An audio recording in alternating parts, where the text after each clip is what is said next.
First ever factory outlet Mukunda jewelleries, Kukatpally, Khammam, Kothapet, Somajiguda, Hanamkonda and Suchitra. వాగర్థావివ సంపృక్తౌ వాగర్థ ప్రతిపత్తయే జగతః పితరౌ వందే పార్వతీ పరమేశ్వరౌ. సదాశివ సమారంభాం శంకరాచార్య మధ్యమాం అస్మదాచార్య పర్యంతం వందే గురు పరంపరాం.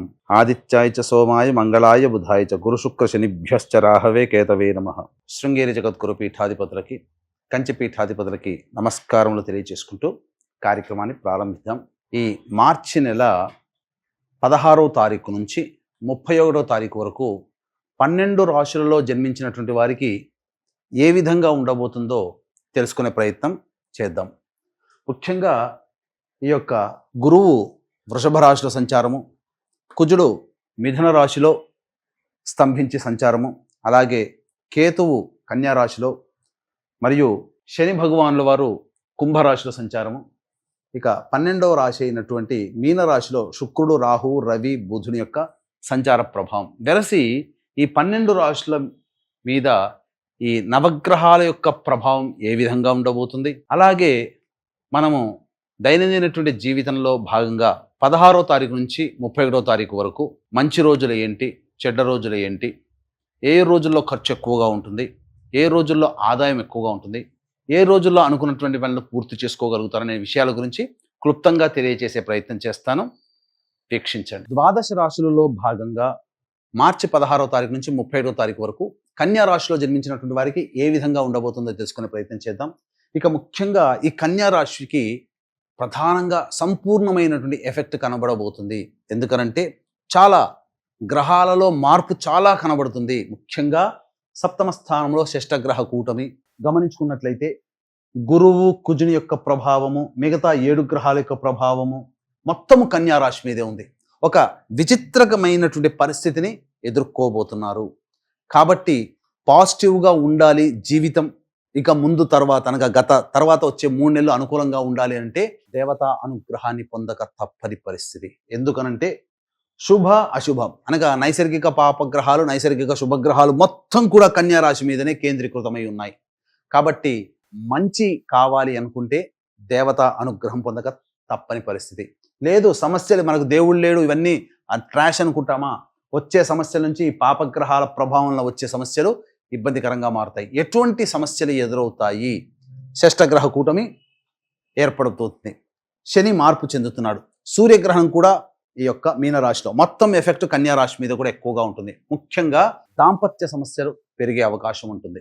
ఏది దేవతా అనుగ్రహం పొందకపోతే జరిగేటువంటి చెప్తున్నాను. దాంపత్య సమస్యలు పెరగడం కానీ, అలాగే వ్యాపార సంస్థల్లో భాగస్వాములు ఉంటారు కదా, వారి మధ్య కొన్ని ఇష్యూస్, పొరపచ్చాలు, ముఖ్యంగా ధనపరముగా మరియు సంస్థాగతంగా కొన్ని ఇష్యూస్ అనేటువంటివి ఏర్పడతాయి. కాబట్టి జాగ్రత్తలు పాటించండి. గుడ్డిలో మెల్లలో భాగంగా వివాహం కావాల్సినటువంటి అబ్బాయిలకి, అమ్మాయిలకి మాత్రం కొంత యోగకరమైనటువంటి పరిస్థితి, వివాహ సంబంధాలు కుదిరే అవకాశం ఎక్కువగా గోచరమవుతుంది. ఇక సమస్యలు కొని తెచ్చుకోవడం అనేటువంటిది మీ చేతుల్లో ఉంటుంది. సమస్యలు రాకుండా చేసుకోవడం కూడా మీ చేతుల్లో ఉంటుంది. జాగ్రత్తలు పాటించండి. ముఖ్యంగా కన్యా రాశిలో జన్మించినటువంటి మహిళలకి ఒకవైపు యోగాన్ని కలగజేస్తూ ఇంకొక వైపు అవయోగం. అంటే ఏంటి? మీ పట్ల మీకు బాధ్యత కలిగినటువంటి స్థితిగతులు ఏర్పడతాయి. వృత్తి వ్యాపారంలో ఉన్నట్లయితే బాధ్యతగా మెలగాల్సినటువంటి పరిస్థితి, తద్వారా రెస్పాన్సిబిలిటీస్ ఎక్కువగా అవుతే ఏమవుతుంది, సమస్యలు అధికంగా వస్తుంటాయి.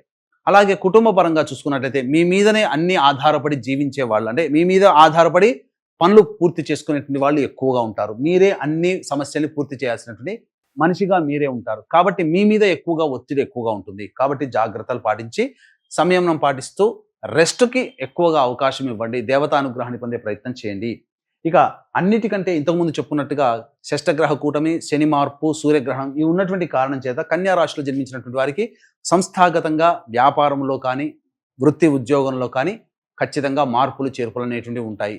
జీవితంలో ఆ మార్పులు మీకు మంచిగా జరగాలి అంటే మీ ఇష్టదేవత ఆరాధన, ఇష్ట దేవాలయ సందర్శనం తరచూ చేసుకుంటే మీకు పాజిటివ్ వైబ్స్ వస్తాయి. లేకపోతే ఏం జరుగుతుంది?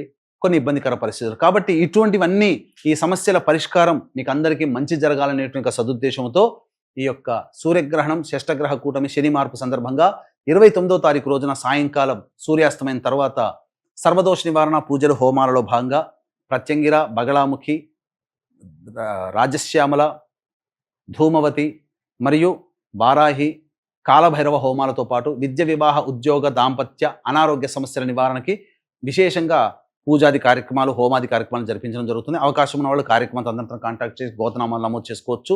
ముఖ్యంగా మేష మిథున కర్కాటక సింహ కన్య వృశ్చిక ధనస్సు కుంభ మీన రాశిలో జన్మించినటువంటి వారికి మాత్రం ఈ సమస్యల పరిష్కారానికి ఆ పూజాది కార్యక్రమాలు తోడ్పడతాయి. ఇక 16వ తారీఖు నుంచి 35వ తారీఖు వరకు ఏ విధంగా ఉండబోతుందో రోజువారీగా తెలుసుకుందాం. ముఖ్యంగా 16వ తారీఖు రోజున సమస్యలన్నీ పెండింగ్లో ఉన్నటువంటి సమస్యలన్నీ పూర్తి చేసుకుంటారు. ఆనందకరంగా ఉంటుంది. విందులు వినోదాల్లో కుటుంబ సభ్యులతో పాల్గొంటారని చెప్పొచ్చు.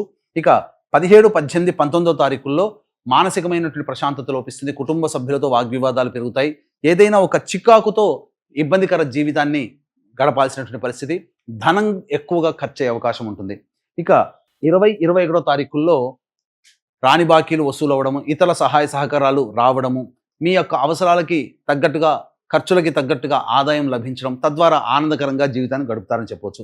ఇక 22, 23, 24, 25, 26 ఈ 5 రోజుల్లో కనుక చూసుకున్నట్లయితే ప్రధానంగా వాహన ప్రమాదం చోటు చేసుకునే అవకాశం ఉంది. కాబట్టి వాహనాన్ని నడిపేటప్పుడు జాగ్రత్తలు పాటించాలి. తల్లిగారి ఆరోగ్యం పట్ల శ్రద్ధ వహించాలి. అంతేకాకుండా వాహన మరమ్మతులకి గృహ మరమ్మతులకి ఎక్కువగా ఖర్చులు అవుతాయి. గృహోపకరణాలు కొనుగోలు చేసే అవకాశం ఉంటుంది. ముఖ్యంగా మీ ఆరోగ్యం పట్ల కూడా శ్రద్ధ వహించాలి. ఇక 27, 28వ తారీఖుల్లో ప్రధానంగా 27, 28, 29, 30 ఈ 4 రోజుల్లో ధనపరమైనటువంటి సమస్యలు పూర్తి చేసుకుంటారు. వృత్తి ఉద్యోగాల్లో మార్పులు అనేటువంటి ఉంటాయి. ఉద్యోగ సంబంధంగా ప్రయత్నం చేసేటువంటి వాళ్ళకి మంచి అవకాశాలు లభిస్తాయని చెప్పవచ్చు. ముఖ్యంగా మీ యొక్క సంతోషం గడపడానికి మీరు అనగా మీ యొక్క సమస్యలు పరిష్కరింపబడి సంతోషంగా గడపడానికి అవకాశాలు ఎక్కువగా ఉంటాయి. అనగా ధనపరమైన సమస్యలు తీర్చుకుంటారు. 31వ తారీఖు రోజున మాత్రం ఆకస్మికమైనటువంటి ఖర్చులు పెరిగే అవకాశం గోచరం అవుతుంది. ప్రశాంతత లేని జీవితాన్ని గడుపుతారు. కాబట్టి ఏతావాత మనం తెలుసుకునేటువంటి అంశం ఏంటంటే కన్యా రాశి వారికి కాస్త సమస్యలు అనేటువంటివి అధికంగానే ఉన్నాయి. కాబట్టి జాగ్రత్తలు పాటించండి. ఇప్పుడు చెప్పినటువంటి విషయాల్లో అంటే మీకు ఏవైనా సందేహాలు కనుక ఉన్నట్లయితే కార్యక్రమ తదనంతరం కాంటాక్ట్ చేసి మీ యొక్క జాతక సంబంధమైనటువంటి విషయాలకి నివృత్తి చేసుకునే మార్గాన్ని తెలుసుకోవచ్చు. అలాగే మేష మిథున కర్కాటక సింహ కన్య ధనస్సు వృశ్చిక కుంభ మీన రాశిలో జన్మించినటువంటి వారికి ఈ సంబంధించినటువంటి గ్రహణ ప్రభావం ఎక్కువగా ఉంది. షష్టగ్రహ కూటమి ప్రభావం కూడా ఉన్నటువంటి కారణం చేత సర్వదోష నివారణ పూజల హోమాల్లో నమోదు చేసుకునే ప్రయత్నం చేసుకుంటే సమస్య నుంచి బయటపడతారని చెప్పవచ్చు. సర్వం శ్రీ ఉమామహేశ్వర పరబ్రహ్మార్పణమస్తు.